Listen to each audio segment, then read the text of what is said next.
In 2023, the US government paid $659 billion in interest on national debt. That's more than the entire defense budget. And it's not going to infrastructure or healthcare, it's going straight to Wall Street.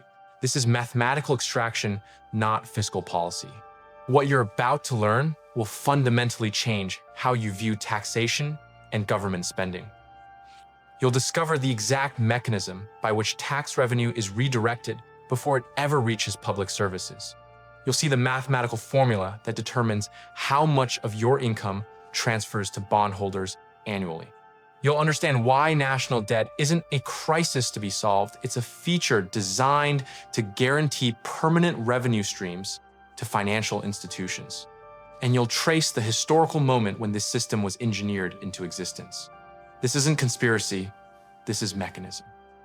System architecture, mathematical certainty.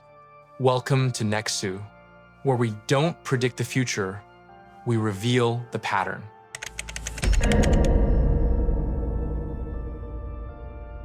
Every April, millions file tax returns. They're told their contributions fund schools, infrastructure, defense. But before a single dollar reaches any public service, a massive portion is siphoned off through a mechanism most never see. In fiscal year 2023, the US federal government collected approximately $4.4 trillion in revenue. Of that, $659 billion. Nearly 15% went directly to interest payments on national debt. Not roads, not hospitals, interest. The entire Department of Education budget was $238 billion. Interest payments were nearly 3 times that amount. Defense spending, $820 billion. Social Security, $1.3 trillion. Medicare and Medicaid, $1.5 trillion combined. Interest on debt, $659 billion, larger than every discretionary spending category except defense. But unlike those programs, interest payments don't build anything. They simply transfer wealth from taxpayers to bondholders. Who are these bondholders? Approximately 30% of US debt is held by foreign governments, China, Japan, others. Another 25% is held by the Federal Reserve. The remaining 45% belongs to institutional investors, pension funds, mutual funds, insurance companies, private banks. All receive guaranteed returns, funded by your taxes, regardless of economic conditions. If you pay $10,000 in federal taxes annually, approximately $1,500 never touches public infrastructure. It transfers directly to financial institutions before Congress debates spending bills. Interest is first in line, always. By 2033, the Congressional Budget Office projects US interest payments will exceed $1.4 trillion annually, more than defense, potentially rivaling Social Security. At that point, interest will consume nearly 25% of all federal revenue. 1/4 of every tax dollar will go to bondholders before a single public service is funded. This is mathematical certainty. The bonds are issued, the interest rates are locked, the payment schedule is set.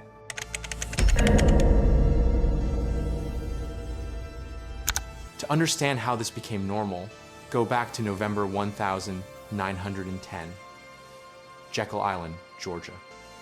A secret meeting of 6 men representing 1/4 of the world's wealth. Their goal, design a central banking system for the United States. The outcome was the Federal Reserve Act of 1913. It created a central bank with authority to issue currency, set interest rates, and purchase government debt. But here's the critical detail. The Federal Reserve is not a government agency. It's a private institution owned by member banks, operating with government-granted monopoly power over currency. From 1913 onward, when the US needed to borrow, it issued bonds. The Federal Reserve could purchase those bonds, creating money to do so. In return, the government promised to repay principal plus interest. This mechanism became the foundation of modern deficit financing. Before 1913, the US operated on tariffs and excise taxes with minimal debt. By 1920, after World War I, debt exploded to $25.5 billion. By 1946, $270 billion. By 1980, $908 billion. By 2000, $5.6 trillion. By 2020, $27 trillion. By 2024, over $34 trillion. Each increase came with corresponding interest obligations. In 1980, the US paid $52 billion in interest. By 2000, $223 billion. By 2020, $345 billion. By 2023, $659 billion. The growth rate of interest payments has outpaced GDP, tax revenue, and inflation. This isn't accidental, it's structural. Modern economies are built on the assumption governments will perpetually carry debt. If they didn't, the bond market, worth over $130 trillion globally, would collapse. The entire financial architecture depends on governments maintaining debt and paying interest. The system doesn't tolerate debt elimination, it requires debt perpetuation. Any politician proposing to pay off national debt would face immediate resistance from financial markets whose portfolios depend on bond yields.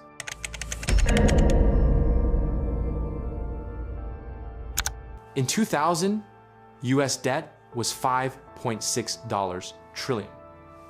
Average interest rate, 6.4%. Interest payments, $223 billion. When governments don't collect enough revenue to cover spending plus interest, they borrow more. That new borrowing carries interest. So debt grows not just from deficit spending, but from interest on previous debt. By 2010, debt nearly doubled to $13.5 trillion. Interest rates dropped to 2.7% after the 2008 crisis. Despite lower rates, interest totaled $196 billion less than 2000, but on far more debt. Here's the trap. Low rates don't eliminate debt, they enable more borrowing. From 2010 to 2020, the US added $14 trillion, reaching $27 trillion. Why? Because at 2%, borrowing seemed cheap. By 2023, the Federal Reserve raised rates to combat inflation, pushing average interest to 2.97%. On $34 trillion, that's $659 billion annually. If rates return to historical norms around 4 to 5%, interest could exceed $1.2 trillion within 5 years. Let's say you have $30 trillion at 3% interest. That's $900 billion per year. If government collects $4.5 trillion and spends $6 trillion, a $1.5 trillion deficit, you now owe $31.5 trillion. Next year, interest is $945 billion. The cycle accelerates. When rates rise to 4%, interest on $33 trillion is $1.32 trillion. Now the deficit isn't $1.5 trillion, it's $2.82 trillion, because you borrow to pay interest. Within a decade of rising rates, interest can consume 30–40% of revenue. History shows governments choose to borrow. Raising taxes triggers backlash. Cutting spending triggers contraction. Borrowing pushes crisis into the future. So they borrow, bondholders collect, and the cycle continues.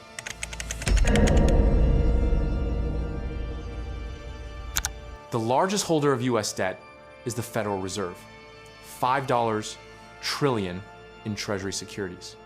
When the Fed collects interest, it returns to Treasury after deducting expenses and paying dividends to member banks. Foreign governments hold $7.6 trillion. China, $850 billion. $1.1 trillion. When the US pays interest on this debt. That's direct wealth transfer from American taxpayers to foreign central banks. The remaining $21 trillion is held domestically. Mutual funds, $3.5 trillion. Pension funds, $2.8 trillion. Insurance companies, $1.9 trillion. Banks and hedge funds, the rest. These entities purchase government bonds because they're risk-free. Unlike corporate bonds, government bonds are backed by taxation power. As long as government can collect taxes, it can pay bondholders. You earn income, government taxes it. Before spending on services, government transfers a portion to bondholders, primarily large financial institutions. These institutions use interest income to pay returns to wealthy investors. In 2023, the top 1% held approximately 54% of all financial assets, including bonds. When government pays $659 billion in interest, the majority flows to the wealthiest households. The bottom 50% hold less than 2% of financial assets. If you have $10 million, you park it in treasury bonds and collect $300,000 annually, risk-free, funded by taxpayers. If you have $1,000, you earn $30. The scale of return is proportional to existing wealth. Bondholders never advocate for debt reduction. Debt is their income stream.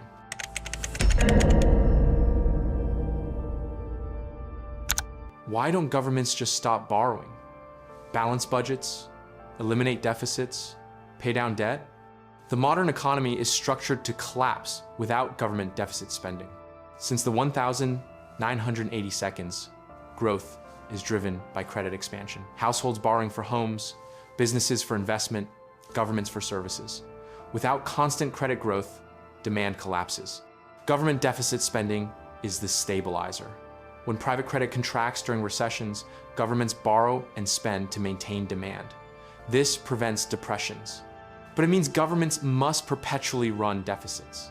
From 1950 to 1980, US debt averaged 40% of GDP. Then came Reagan. Tax cuts and military spending exploded deficits. By 1990, debt was 55% of GDP. By 2000, 58%. By 2008, 67%. By 2020, 129%. By 2024, 125%. Every attempt to reduce debt through cuts or tax increases triggered economic contraction. In 2011, Congress cut spending by $38 billion. GDP growth slowed from 2.6% to 1.6%. Within 2 years, spending increased. The same pattern repeats across Europe.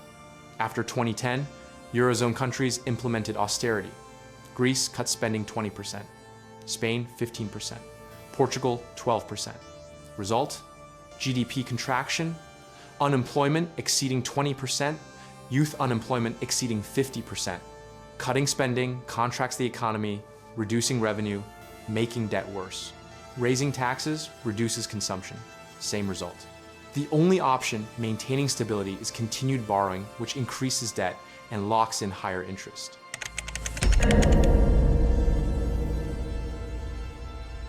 This isn't unique to America. It's the foundation of every modern developed economy. Japan's debt is 264% of GDP. In 2022, Japan paid $140 billion in interest despite near zero rates. If rates rise to 2%, interest would exceed $500 billion annually. Italy, 144% of GDP, $80 billion in interest. France, 112% of GDP, $60 billion. Spain, 116%, $40 billion. 101%, $100 billion. Across the developed world, the pattern is identical. Governments borrow. Debt grows faster than GDP. Interest consumes increasing revenue shares. Bondholders collect guaranteed returns. Total global government debt exceeds $91 trillion. Average debt to GDP, 92%. Total annual interest globally, $3.2 trillion more than UK's entire GDP. This is planetary architecture, replicated everywhere, designed to transfer wealth from taxpayers to bondholders in perpetuity. Central banks, Federal Reserve, European Central Bank, Bank of Japan operate in tandem, setting rates, purchasing bonds. The global financial system is interconnected by design, ensuring debt remains permanent and interest remains guaranteed.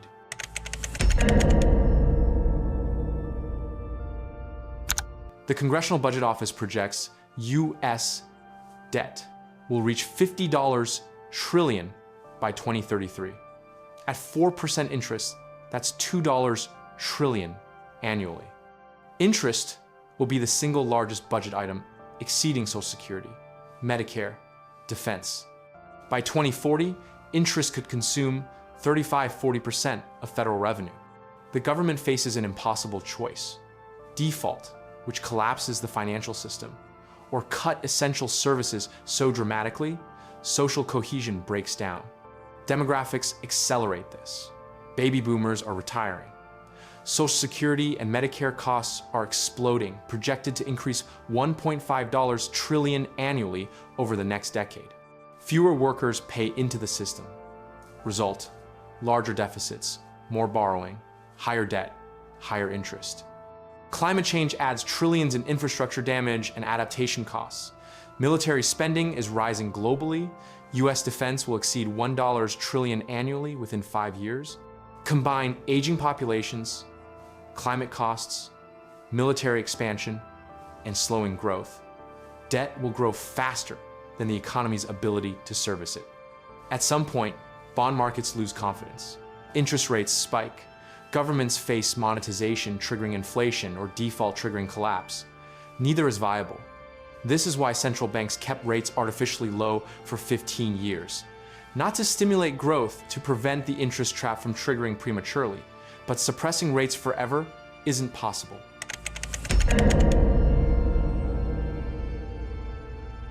Let's be clear about system break. It means the current financing model becomes unsustainable, forcing a reset. History offers precedents.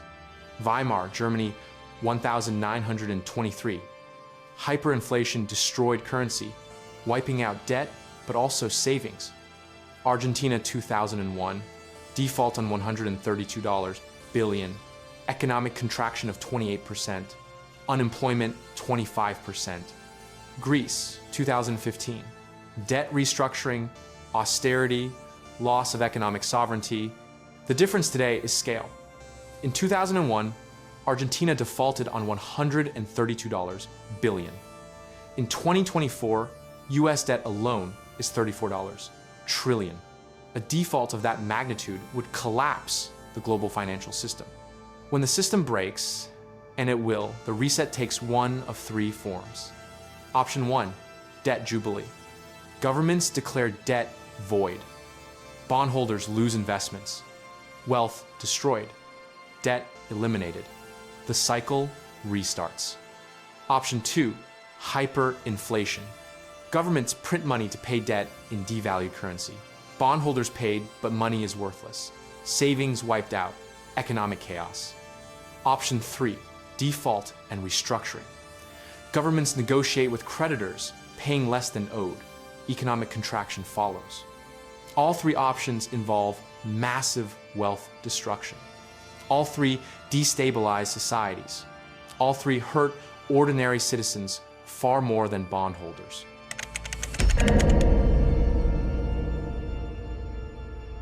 Your taxes don't primarily fund public services.